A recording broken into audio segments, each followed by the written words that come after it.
Tammy, I don't know if you remember, but we did a segment. We talked about our Zillow listing showcase program that we do. We're one of the few in Atlanta that does it. And during that, we also share with our listeners that there was a home listed in Zillow for sale in Detroit for $1.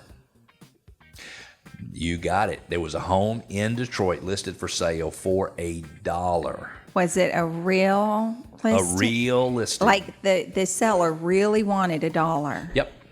It wasn't a mistake. Nope. Wow. He didn't get $1. Now, if you're interested in hearing the beginning of this, just go listen to our podcast, which is dated September the 4th, 2023, and it's titled Zillow's 2023 Journey and a Hilarious $1 Home Listing Adventure. But let's talk about what has happened. That home is now listed for $140,000. I don't remember exactly what it sold for previously, but now it was bought. It has been renovated, and it has been listed for $140,000. They say it just isn't a renovation. It's a Cinderella story for homes. That's cute. What was once dubbed a piece of work has now been meticulously crafted into an incredible 3-bedroom wonder.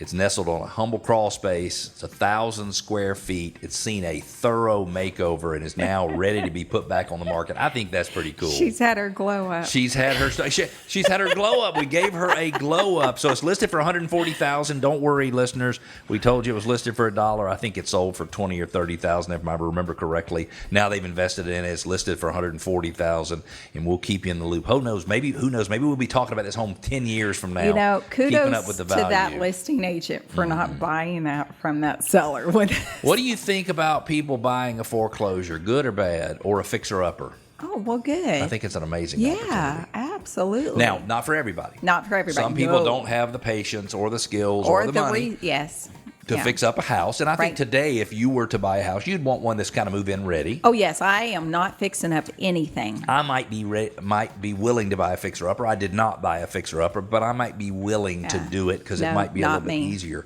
I think fixer-uppers, and I think the reality is when you find something that's been on the market more than 30, 40, 50 days, you find something that doesn't look like it should today, in general, you can get more of a discount on that house than the cost to bring it up to date would be. So maybe if it costs $10,000, you save $20,000 or $25,000 off the price of the house. So I say 100% consider all fixer-uppers